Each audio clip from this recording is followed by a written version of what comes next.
Welcome to the F1 News Zone, the show where we round up the biggest stories in Formula 1 right now. F1 is currently in its off-season, but there's plenty of stories doing the rounds to keep us entertained during this winter break. This week we cover the driver merry-go-round at Red Bull and RB, as well as the confirmation of Sir Lewis Hamilton's first Ferrari test next year. And we also react to Valtteri Bottas returning to Mercedes as test driver in 2025. All that and a whole lot more is coming up in today's show. Let's dive in. After months of rampant speculation and rumour, Sergio Perez is confirmed to be leaving Red Bull Racing before the start of the 2025 season. This has been rumoured for a long time. Like I said, the news has been rampant about it. It has been basically top page news for a very, very long time now. All the ummings and the ahhings from the teams, all the different opinions about it, all the reasons behind why Sergio Perez wasn't expelled from the team after 2024. Well, it has happened now. It's officially come from Sergio Perez. It's officially come from Red Bull Racing, Formula 1. It's everywhere. It's happened. I'm just going to go into the reasons behind this, obviously, and what people are saying about it, and also where everybody goes from here, where Red Bull goes, Perez, the junior drivers, everybody, right? Because this is a massive knock-on effect for the 2025 Formula 1 season, not least because his replacement has not officially been confirmed yet. But let's have a look here, guys. So first of all, here is a message from Sergio Perez from his official social media. He has said, after 4 incredible seasons together, Oracle Red Bull Racing and Sergio Perez have reached an agreement to part ways. During this time, Checo played a crucial role in securing multiple Grand Prix wins, countless podium finishes, and 2 Constructors' World Championships, significantly contributing to the team's most successful era in Formula 1. Reflecting on his time with Red Bull Racing, Sergio Perez said, "I'm incredibly grateful for the past 4 years with Red Bull Racing and for the opportunity to race with such an amazing team. Driving for Red Bull has been an unforgettable experience, and I'll always cherish the success we achieved together.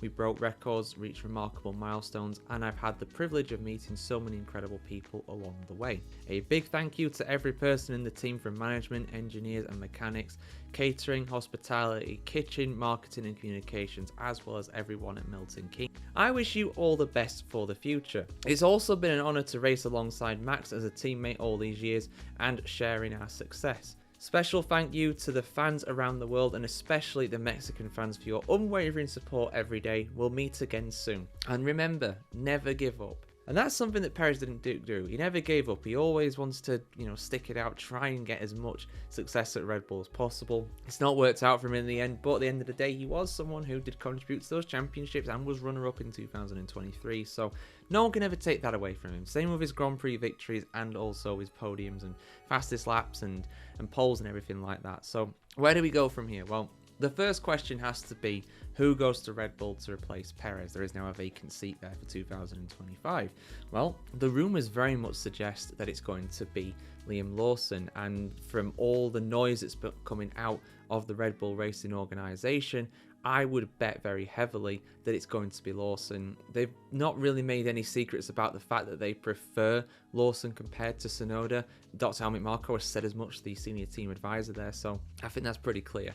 They're obviously going to go with Lawson. I can't see them going with anybody else. I mean, there was talk about potentially Franco Colapinto going there, but that's no, it's not going to happen, because partly the same reason why Colapinto is not going to go to the Racing Bulls to replace Liam Lawson, because that's the next question. Then who goes into RB? Because now there is a vacant seat at RB. Well, again, the rumours suggest that it could be Franco Colapinto, but we've passed the the imposed deadline of the middle of the month that was set by James Vowles, the team principal of Williams, who obviously Franco Colapinto is contracted to. He said that if anybody wants to have Colapinto's services for the 2025 season, they will need to get that sorted before the middle of December. As this has happened on the 18th of December, it's too late now, unless perhaps there was already a deal that was struck. But the amount of money that they're going to have to pay Perez, I mean, I've heard rumours going all the way from $16 million up to like $50 million. So I doubt they're going to want to pay Williams another $20 million or so, which is rumoured with Colapinto to get his services. So I think the easiest option, the option that makes sense, is to get Isack Hadjar in. Hadjar would be making his debut in Formula 1, yet another rookie in the field for 2025. He was runner-up in the Formula 2 Championship this season. He's a very confident, very fast driver from France. I think he'd be a very good fit there. I think he'd do really well. So I expect Lawson to go to Red Bull, and I expect Hadjar to fill Lawson's place at RB. Now, there's another question when it comes to all this. What about Sergio Perez? What does he do? Well, for my money, I think he's going to be back in Formula 1. I think he's going to try to be back in F1 anyway. And, you know, just reading his message there, clearly he's not giving up. Clearly, he wants to come back. He's saying this is goodbye for now. He's not going forever. So, for me, I think that Perez will be back in Formula 1. I think he'll try to get back in F1. And I said this when Cadillac got announced as the 11th team for 2026. I feel like Perez will be a very good option for them, both commercially and also on the track as well. I feel like Perez is a very good driver in the right car. The Red Bull car was not the right car, and he was obviously going up against Max Verstappen, so unfortunately the pressure just got too much to him. And for now, just take a year out. The man's got 4 kids or something, hasn't he? So just relax with your family, man. Just chill. And maybe he'll decide after that few months out, this, you know what, I've made my money, I'm comfortable, I'm happy here with my family, I don't want to race anymore. But we'll have to see what happens there. You never know what he's going to be like. He might well get, you know, he might still have an itch still to scratch, as it were. So I would expect Perez to try and come back in 26, and my money would be on Cadillac. I think that'd be a very good fit for a lot of different reasons. But there we go, guys. Perez gone from Red Bull. Liam Lawson, I think he'll be going to Red Bull to replace him. I think Isack Hadjar will go to RB to replace Lawson. And I expect Perez to be back in 2026 after taking a sabbatical from Formula 1, because there are no other seats available for this year coming up. So he's not going to be on the Formula 1 grid no matter what, pretty much, in 2025. But there we go, guys. Those are my thoughts. That's the whole official news announcement. What are yours? Let us know in the comments below. All right, so yesterday, it's fair to say, was a big day for Formula 1 news. We got the confirmation that Sergio Perez will no longer be racing for Red Bull Racing in the 2025 season. He's going to leave Formula 1. He might be back one day, given the message that he put up. He might well be back one day, but the very much touted replacement for Sergio Perez at the Red Bull Racing team was Liam Lawson, and it has now officially been confirmed by Red Bull Racing and also Formula 1 that Liam Lawson will be stepping up for a senior Red Bull drive in 2025. This is a sensational rise from the young New Zealand driver. He's not even competed in a full season of Formula 1 yet. He will be the most inexperienced Formula 1 driver for the Red Bull Racing team since, I think I heard a stat that it was Vittorio Liuzzi, who was a rookie when he joined Red Bull in 2006, I want to say, something like that. It's been a long time either way. Even the likes of Alex Albon and Pierre Gasly, they had like a season or a half a season in Formula 1 before being promoted. So, you know, I'm really optimistic for him. I think he's a really good driver. I really rate him highly. You know, I really do. But I also think that next season is going to be a massive wake-up call for him, because he's going to be going up against Max Verstappen, and I just hope that the media, and more importantly his team, also just give him time to get used to being in a top car, because he's only had like 8 races, 10 races or something. I don't know how many races he's had. Not many. Not even like even if you add them all together, it's not even half a season probably these days, with there being 24 races in a full season. So for what it's worth, I mean it's a risk, and it's always going to be a risk no matter who they put in, whether it was Colapinto, whether it was Tsunoda, whether it was a more experienced driver they got, who obviously there is no experienced driver that's available unless it's like Valtteri Bottas or Kevin Magnussen, and that was never going to happen. So it's going to be a risk, but I just hope there's not the amount of pressure on him that Sergio Perez got, because let's be real here, guys. The reason why there was so much pressure on Sergio Perez, especially after his first season, was because A, he performed well in his first season in 2021, in my opinion, but B, more importantly, he was a very experienced Grand Prix driver. You know, he'd already been in the sport for, 10 seasons before he joined Red Bull. So Lawson doesn't have that experience. He doesn't have that expectation on him. I think already, you know, if you're thinking about the Constructors' Championship, it's going to be a big ask for Red Bull to win that. You know, as good as Lawson is, as much as highly as I rate him, I feel like it's going to have to be a growing year for him next year, just like this was, in fairness, 2024, you know, coming back into F1 after pretty much a whole year out. It takes a lot to adjust, and to adjust to a new car, a top car at that, a car that reportedly is incredibly difficult to drive as well. I think it's going to be very tough for him, but I wish him all the best. I feel like Red Bull have gone potentially with a safer option. I do like Tsunoda, I really do, but clearly there's something there that they don't like with him. They don't think he's ready for the senior team. And if I was Tsunoda, I'd be looking to leave the Racing Bulls as soon as possible, because clearly if effectively a rookie can come in and take your opportunity for the promotion, and you've been there for 4 years, whether it's right or wrong, clearly he's not valued as much as what Lawson is. Now the other big question is, of course, who fills Lawson's seat at RB? Well, for me, that's got to be Isack Hadjar, the Formula 2 rookie runner-up. I expect that to be announced in the coming days. So yet another rookie. I mean, if you include Lawson in the whole rookie field, with Hadjar if he comes in as well, that's 6 rookies on the field next season, isn't it? That's a lot. That's more than a quarter of the grid. And even if you take outright rookies, there's a few drivers that have never even driven in a Grand Prix before, like Hadjar, like Bortoleto, like Antonelli. So I'm really optimistic for it. The future of Formula 1 is very bright. Like I said, congratulations to Liam, commiserations to Perez. I expect him to be back in 2026 with Cadillac, or at least in the window for that. If he wants to retire after everything he's been through, don't blame him. But going off his message, he sounds like he wants to keep going. So yeah, guys, there we go. Liam Lawson confirmed for Red Bull for 2025. So it's been confirmed that Sergio Perez is going to leave the Red Bull Racing team, and that Liam Lawson will be stepping up to fill the Mexican seat at Red Bull Racing for 2025. But who will replace Liam Lawson? Because there is now a vacant seat at the Red Bull Junior Team RB, which will be rebranded as the Racing Bulls officially in 2025. So who is likely to take its place? Well, some people have said before that it's going to be Franco Colapinto, but there's basically been a deadline that's passed for that. James Vowles, the team principal at Williams, has said that there had to be something put in from another team by the middle point of December. We've obviously passed that now, so it's not going to happen. So Red Bull are going to instead most likely going to go to their junior teams, their junior program really. And the driver that I think is the standout candidate is Isack Hadjar. Now, I've mentioned this numerous times, but a lot of people who don't follow the junior series and only follow Formula 1 might be thinking, who's this guy?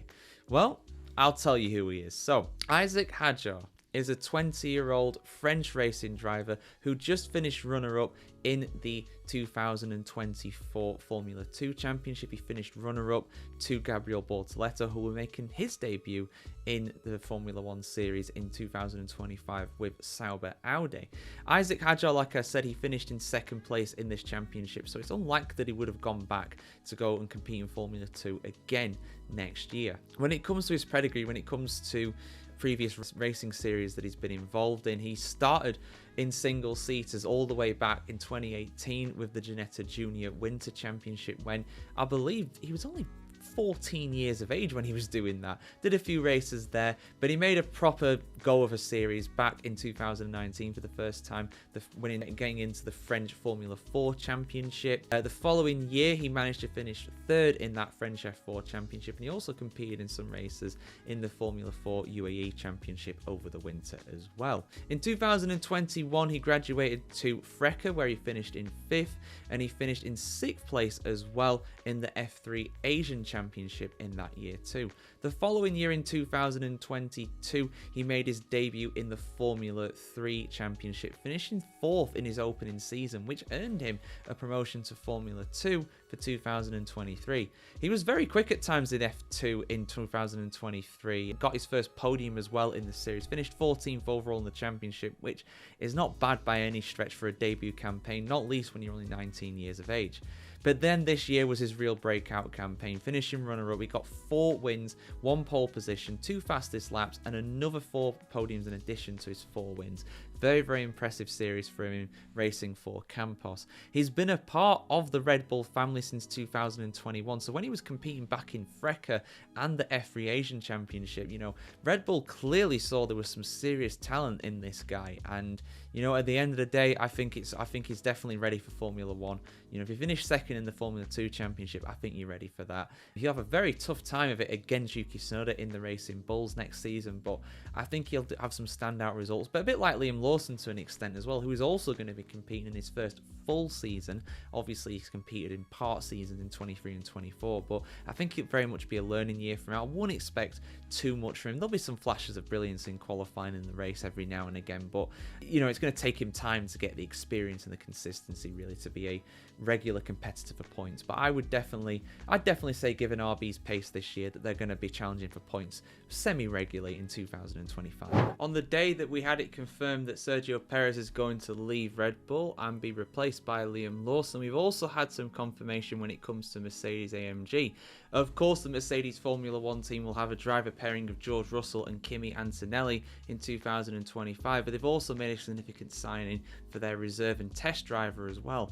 Now, we knew that the reserve and test driver role was going to change because Mick Schumacher has now left that role. He was in that role previously throughout this season, and the guy that was meant to be replacing him was Valtteri Bottas, and that is, of course, what happened. It's been officially confirmed today by the team and the driver himself. It's interesting how this has been confirmed on the same day, pretty much within 24 hours of Sergio Perez being confirmed to leave Red Bull. Of course, there was that incredible rumour that Valtteri Bottas might go to Red Bull, because on the merch store for, I think it was the merch store for Formula 1, they had Valtteri Bottas listed as a Red Bull racing driver.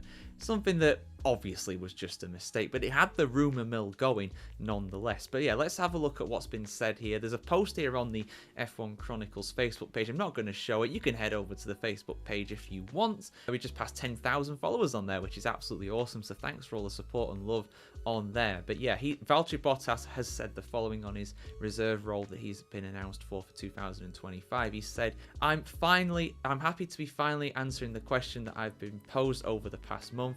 Returning home to the Mercedes family as third driver for 2025 is what's next, and I couldn't be more pleased. I want to thank Toto, the team at Brackley, and everyone at the Three Pointed Star for welcoming me back with open arms. Despite the challenges of the past few years, I know that I've still got so much more to contribute to F1. Since I was a 5-year-old kid growing up in Nastola, Finland, my focus has been on achieving success in the top tier of motorsport. I've been fortunate enough to join by incredible memories and be joined by some fantastic people over the past 12 years of racing in Formula 1. As I return to the place that so many of those moments were achieved, I'm looking forward to using all the knowledge I've gained to help the team perform and progress towards our goal of fighting for world championships.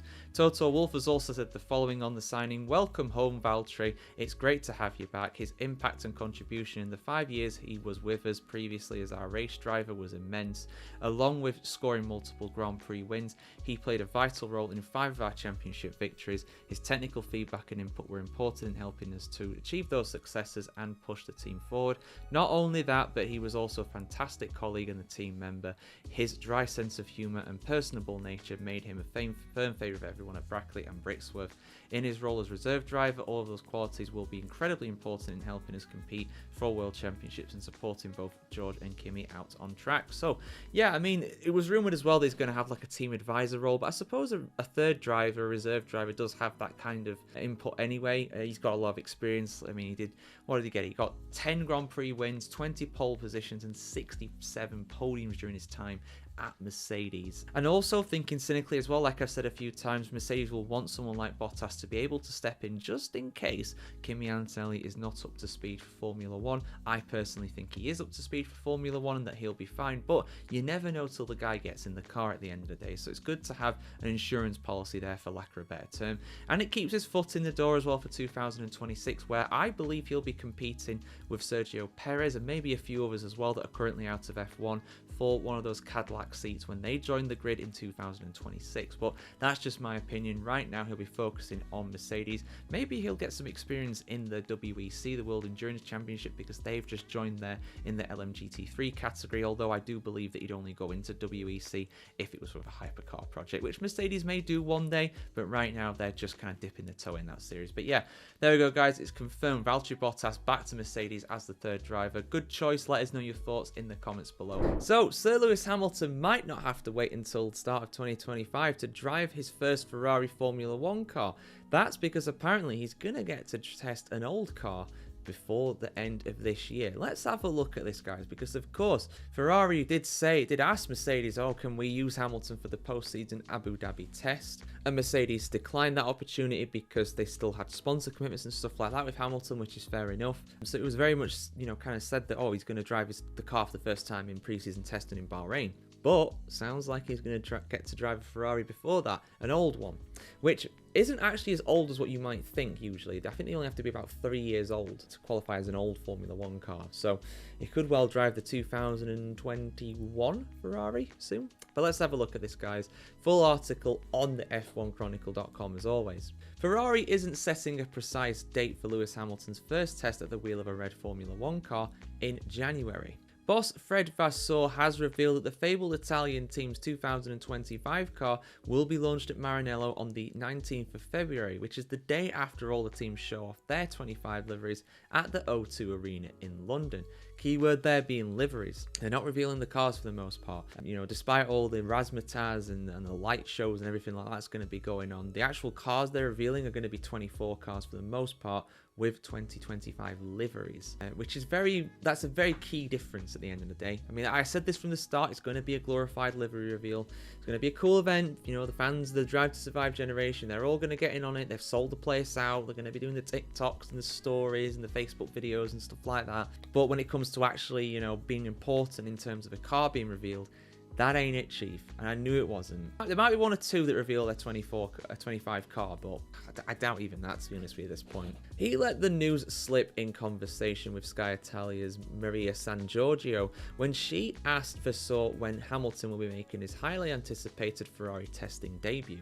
In January, he answered, indicating that it will be at the wheel of an old car believed to be the 2022 machine. So yes, by 2025, that car will be now 3 years old, so he'll be driving the one from 2022, which is very relevant because that's the first ground effect Ferrari, so it'll be much more similar to the 25 car than what the 21 car was. It will certainly depend on the weather. January is not an easy month. The available window is not very wide because we have to be ready for the presentation of the car, which will be on the 19th of February, Vasseur added. I sent you the invitation, Mara, he laughed. Vasseur said that Hamilton's testing debut will be a low-key affair. We don't want to focus on the show, he told La Gazzetta dello Sport during Ferrari's traditional pre-Christmas meeting with journalists. The launch of the car will be enough, and then we have to focus on the season. Lewis will only have 6 weeks available from the beginning of January to the presentation of the car, but he is a driver with a lot of experiences at his disposal, and for this reason I am not worried. Today the drivers have the enormous advantage of the simulator. There has been a lot of talk about Hamilton's poor final season for Mercedes in 24, during which he often seemed demoralised, unmotivated and lacking confidence, but he also got some very big highs as well, particularly at Silverstone. So it wasn't all a write-off by any means. I feel that Lewis hasn't always been very happy this year, said Vasseur. He was probably already a bit focused on the future, but I am really convinced that he will be in great shape. As he showed in the last races in Abu Dhabi as well as Las Vegas, he was able to do some great performance, so I'm not worried. The cars and the rules have not changed and a multiple champion is arriving. It's a good season for us, but we're all a bit tired. They were very close, of course, to winning the Constructors' second place. Who would have predicted that partway through the season? I certainly would not have done. Vasseur also said that he thinks Hamilton's arrival gave Charles Leclerc a boost. I'm happy that with what Charles has done this year, he's improved a lot. But he can grow even more. He's fast and he knows it, but it's race management that he needs to do even more. But he's on the right track. I'm sure he has great respect for Lewis and that he'll be able to absorb all the good out of the situation like a sponge. A good monogas sponge. I'm sure he'll learn a lot. As for whether Vasseur has any advice for Hamilton before he's officially becoming a Ferrari driver, the 56-year-old Frenchman smiled. He doesn't need my advice. Maybe I would just tell him not to eat too much pasta. Mamma mia. That's a nice... I can't even say it without laughing. Hey, you know what? Honestly, right? I'm so jealous of Hamilton living out there. Like, he's gonna get such... I mean, the food comparison between the Midlands in England or the South in England compared to, like, Northern Italy. Oh, my goodness me. He's gonna make the most of that. Absolutely. Who the hell wouldn't? But in all seriousness, I'm excited to see it. The test will probably just be at Ferrari's test track Fiorano, which is right next to, I believe it's right next to their factory anyway. It's very close to it anyway. It's their own private test track. It's not like a grade 1 circuit or anything, but you know, you can run Formula 1 cars around there in a test. Yeah, I mean, look, I'm excited for it. A lot of people are saying that Hamilton's done, he's washed, he's too old, all this, blah, blah, blah, all that kind of crap, right? And I don't buy into it. I might well eat my words, you know. Anything's possible in Formula 1 at the end of the day. Murray Walker told me that. But I think on the balance of things, I'm very looking forward to it. And I'm really looking forward to seeing how Hamilton and Leclerc battle with each other. You know, you got the most successful driver in the history of the sport, and the boy wonder who has been brought up through Ferrari for all his life, basically. You know, someone who's going to be the next world champion, be the next Michael Schumacher, or the next Kimi Raikkonen or whatever. You know, he replaced Kimi Raikkonen, of course, in 2019. So I'm really excited to see what happens with this. And yeah, I'm sure Hamilton will get down to it. It'll be a new motivation for him because, guys, let's be honest here, right? You know, he was in the same job at Mercedes for 12 years. He had so much success with the team, of course, but towards the end, the last 3 seasons, 22, 23, 24, he won 2 races in that time. And one of those races, he crossed the line not even knowing that he won it. So by his standards, it was very, very poor. I'm not saying he was, but I'm just saying that overall, the Mercedes car was not the best. Simple as that. So I think that's part of the issue, and that's part of the reason why he was so unmotivated. I don't think that's rocket science to figure that out. But yeah, let's have a look at what happens, guys. What are your thoughts? You want to see what happens with... It's going to be so weird seeing him suited and booted in red. That's going to be the biggest thing for me. I know someone said a little bit ago online, oh, you know, Hamilton technically has raced in red before. McLaren raced in red for China 2010, but it ain't the same, man. We're talking about Ferrari here, you know, the team in Formula 1, you know. Ferrari is Formula 1, Formula 1 is Ferrari, and having the most successful guy in the history of the sport racing for them is going to be sensational. So, Yuki Tsunoda has been overlooked for the Red Bull Racing promotion. Earlier this week, Sergio Perez was sacked from his position at Red Bull Racing and replaced with Liam Lawson, Tsunoda's teammate, towards the back end of last season. Tsunoda will embark on his 5th season as an RB driver in their various guises since making his debut in 2021. And for me, honestly, Tsunoda needs to try and move on from the Red Bull Racing organisation because it's very clear now that he's not going to get that promotion ever. It's just not going to happen. If it was going to happen, this was the perfect time to make it happen. As good as Lawson has been at times, Tsunoda is a driver who, you know, he's been there for a long time, and if he's getting overlooked over what is effectively a rookie, someone who's never finished a full season in F1, it's a bad sign. He's clearly not, you know, valued by the management as much as a lot of other drivers are. But let's have a look at this article, guys. Full one on the F1Chronicle.com, because apparently Dr. Helmut Marko is saying that Tsunoda has took the news relatively well. I'm not so sure that Yuki would say that, but let's have a look at what Marko said. Yuki Tsunoda would have deserved a promotion to Red Bull Racing, but lost out to Liam Lawson in key areas. That's the explanation of team advisor Dr. Helmut Marko, as Red Bull announced that rookie Lawson, 22 years of age, and not the much more experienced Tsunoda, will be replacing Sergio Perez for 2025. Marko says the Japanese driver took the news well. He's in Japan right now and I spoke to him on the phone, Marko told F1Insider.com. He took the news relatively calmly. I told him to keep pushing hard with Racing Bulls and then we'll see what happens. It was a positive reaction, the 81-year-old added. Team boss Christian Horner insisted it was a difficult decision to overlook Tsunoda, but indicated that the job of being Max Verstappen's teammate is daunting. I agree with him there. The matter was discussed at length in a meeting of Red Bull team officials and shareholders in the hours immediately after the Abu Dhabi Grand Prix.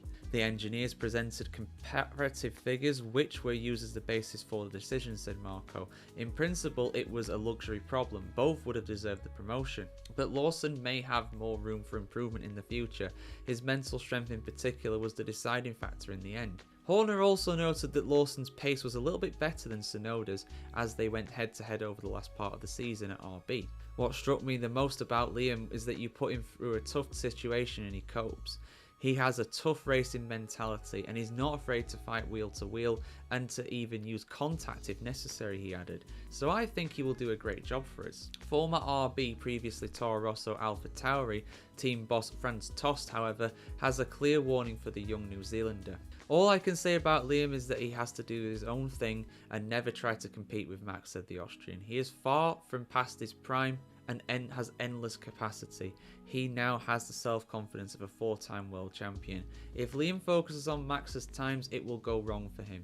He only must think about himself and try and improve the car together with Max. Anything else would be fatal and doomed to failure, Toss said. I actually agree with that sentiment, to be honest. As for Lawson, he smiled as he explained that Marco's notoriously brutality I haven't heard that since Mortal Kombat with the driver decisions has prepared him well for his new role. The phone calls from home. It was when I was about 16, he said. He always put the pressure on straight away. You just knew that if you didn't perform, you'd be fired. And that's definitely tough, but it really prepares you for F1. Again, don't disagree with the man there. I mean, I've said it many times. I feel like it's an incredibly tough job to be Max Verstappen's teammate for anybody, even a much more experienced driver. I looked it up as well. Lawson's done 11 Grand Prix, I believe, in his career so far. So like half a season, just under. And I feel like that is never going to prepare you for it. He cannot be expected to be up to speed with Max this season. Like I said, it's a very different dynamic to what Sergio Perez was. He came in with 10 years of Grand Prix racing experience. Lawson comes in with half a season, so he can't be expected to perform next to Max. He just can't be. Maybe that was a problem that they had with Pierre Gasly and Alex Albon during their times at Red Bull, but, you know, I hope they give him time. I hope they don't heap the pressure on him. I hope the media doesn't as well. That's my biggest thing, really, when it comes to this. I think he's a great driver, is Lawson, but it's a massive step up. To be in the top team after half a season is such, well, one of the top teams anyway, is such a tough thing. But yeah, how do you think Lawson will get on, guys? Isack Hadjar is now being officially confirmed as the RB driver for next season as well, to replace Lawson's seat to fill that. So the F1 grid for 2025 is set, and I will be doing some videos on that as well, looking ahead to the 2025 season, but not right now. Those will probably be out either just before or right after Christmas, next week basically, if you're watching this on the week that it comes out, this video. So yeah, I want to hear your thoughts in the comments below, guys. Like, share, comment, subscribe, ring the bell as well, and we'll see you very soon. Is it too soon for Lawson, or will he do very well in the Red Bull team? Will he grow wings? Oh, not wings, wings. There's a difference. Check the advert out. Look up the lawsuit with that. Very funny story. But yeah, see you soon, guys. Merry Christmas. Have a good one.